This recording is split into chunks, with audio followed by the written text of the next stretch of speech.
CNN. A very good evening. We have been watching a live press conference in Washington. The US Secretary of State Antony Blinken with the NATO Secretary General Jens Stoltenberg giving us their response to the attack this weekend in Jordan in which those 3 US service members were killed. Waiting patiently, our panel this evening, Kelly Hyman, Democratic strategist and lawyer, and also with us this evening, Christopher Steele, former head of the Russia desk at MI6 and director of Orbis Business Intelligence. Welcome to you both. Thank you for your patience standing by for us. Can we just pick up a couple of the things that we just heard there from Secretary Blinken, Kelly? With respect to the Middle East, he says we will be actively pursuing a pause in the fighting, which I'm guessing is for a domestic audience. And the other point he made, no one has the reach of UNRWA in Gaza. We need to put them in charge. They need to tackle as effectively and as quickly as possible who they have working for them. Pick up those 2 points for me. Well, the U.S. always believes in democracy, and we always believe the fact that other countries are our allies and want to work towards peace, especially in the Middle East. And definitely that is key, to have a peaceful resolution. But it's also too important to note the fact that people need to be accountable for their actions, and that there could be potential ramifications of potential actions of harm to people throughout the U.S. and beyond. This fact that they're actively pursuing the peace, though, we've seen the protests in some of Joe Biden's recent rallies, recent campaign events. Lise was making the point in the last hour that actually President Biden has found himself in a situation where he doesn't have enough leverage over the Israelis at the moment. Do you think the message that they are, as they were in Paris this weekend, working towards a longer humanitarian pause is for a domestic audience, for Democrat supporters?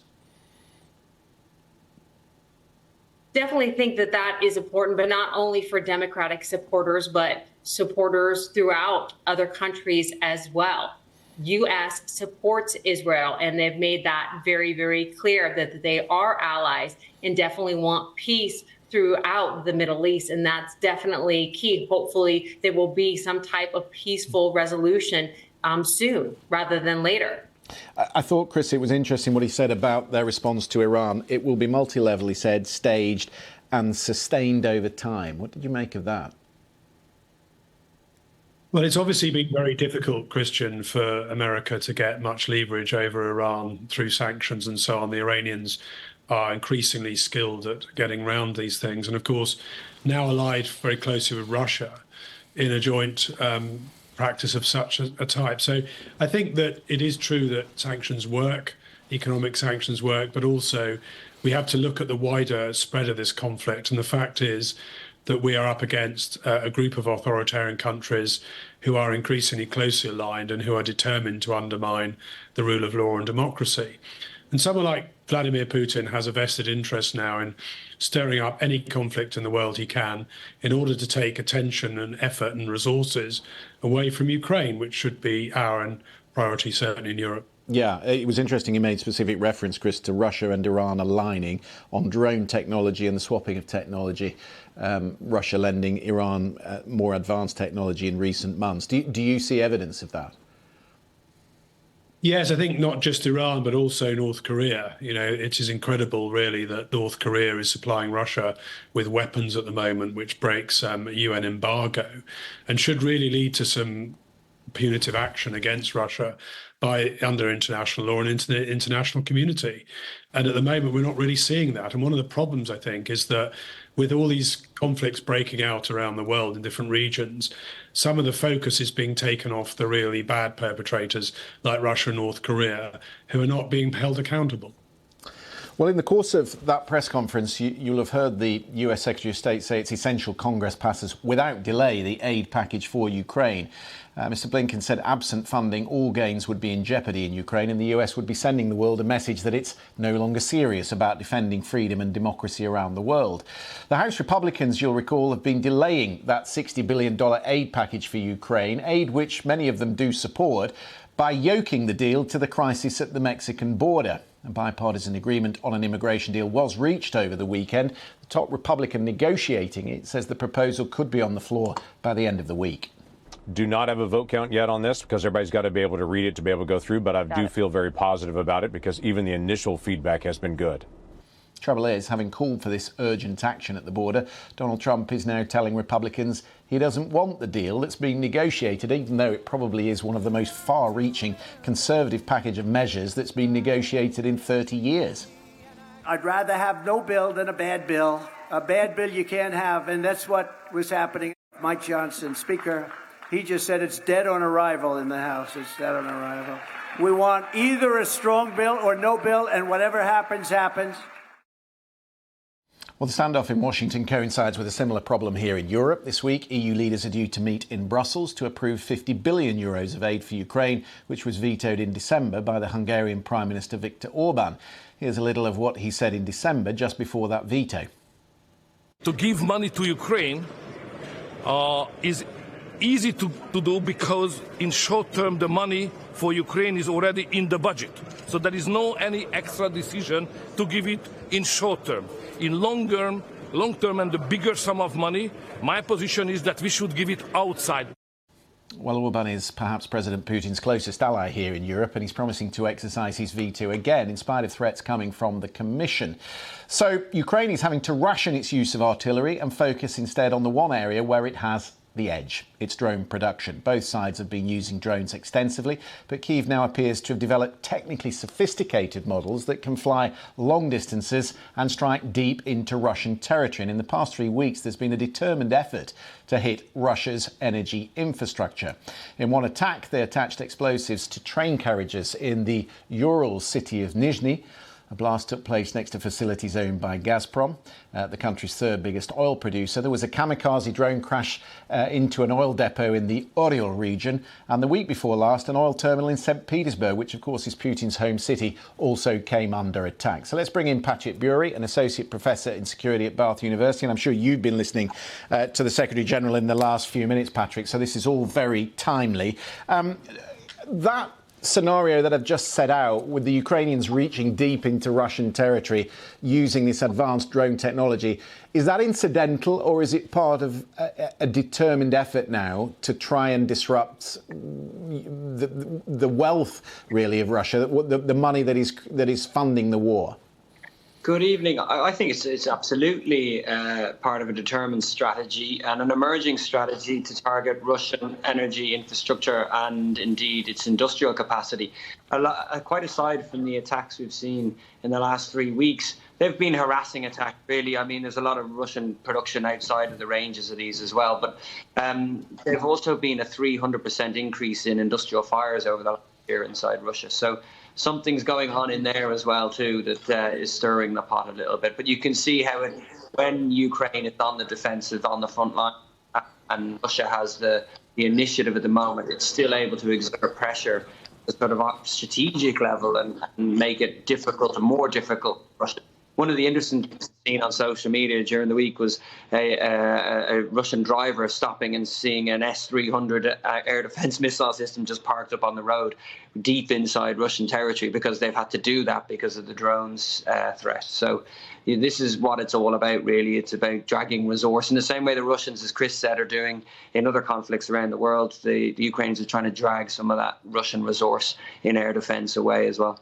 You'll have heard, Patrick, Secretary Blinken just saying it's essential that this aid package gets passed this week, and maybe it will be on the Senate floor, we don't know. But there was reporting in the Wall Street Journal over the weekend that US officials are mapping out a new strategy that takes the emphasis away from a counter-offensive, from recapturing territory, and instead focuses on Ukraine fending off a Russian advance. What do you make of that? Yeah, I think that's the most prudent thing. Obviously, there's a thing about Ukraine's maximalist aims, that it wants to take back all its territory that's been seized since 2014. And, that's completely fair.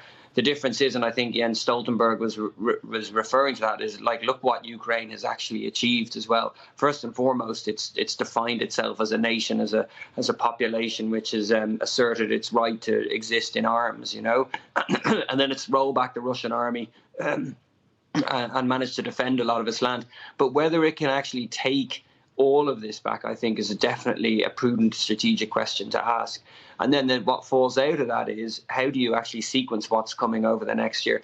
Fingers crossed all this aid comes through from the EU and then from the US as soon as possible, because it is having an effect. But then it's, how do you use it? How do you use that resource? And it would be more prudent, and a lot of people are saying this as well, not just myself, that to go on the defensive, which is the ascendant form of warfare at the moment. So go on the defensive for 24, reconstitute yourself, retrain, and especially getting enough to be able to operate at sort of the higher levels of the military, brigade level, etc., and then have an offensive in 25. Much more considered and planned than keep attacking in 2024, I think. And I think you might see the emphasis switch to the drones and the Black Sea, etc. That's why we're seeing that. Let me bring in Kelly on what's going on in Washington, because it's so crucial to what we're talking about. Donald Trump said over the weekend, Kelly, blame me for all this. No deal better than a bad deal. Does that mean that the deal is dead on arrival when it gets to the floor?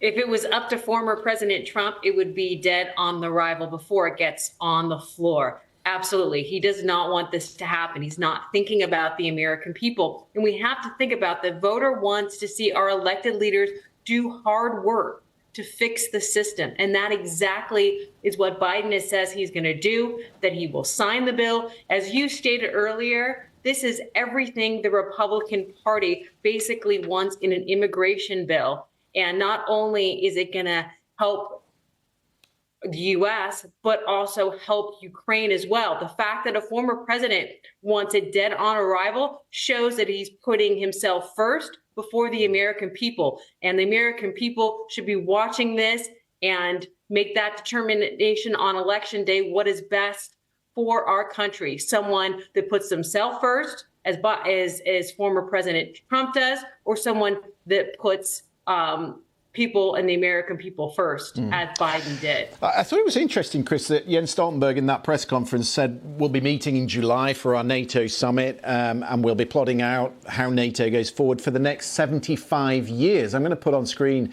a message that Donald Trump posted in the last 24 hours when he talks about that meeting in 2018 in Helsinki. You might remember it, the one where he stood next to President Putin and questioned the FBI. And just at the end there, he says, how many of these people, and he names all these former representatives for the FBI, former officers for the FBI, how many would you want? How many of those would you choose? Would you choose Putin or these misfits? And it just struck me that actually, when we're talking about NATO for 75 years, what's more in question is NATO for over the next 10 months and where NATO goes and how allies share intelligence with the United States going forward. Yes, NATO in many ways is at a turning point, because on the one hand, we have new members coming in, Finland and Sweden, and the alliance is more united than it's ever been, particularly around Ukraine and other threats. But on the other hand, we have this very strange and unwelcome questioning of the whole of Western security, really, and NATO security, coming from Donald Trump and various supporters of his in the Republican Party. And so I think that it's absolutely critical that NATO sticks together, that NATO continues to strengthen itself in the world as it is. We're in a new era now. We're not in the post-war era where the West could relax and take for granted its ascendancy and its wealth. We're in a very different situation, and it's critical that the United States is part of our democratic alliance going forward.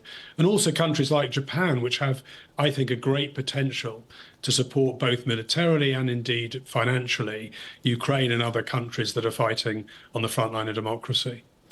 Patrick, can I talk to you about the situation in Ukraine? Because there's been a lot of pressure on President Zelensky to get results. And obviously the money is linked to those results. Strong indications that the Chief of Staff, General Zelensky, is going to be replaced. They've denied that tonight in Kyiv. What is going on there, and why is that so significant?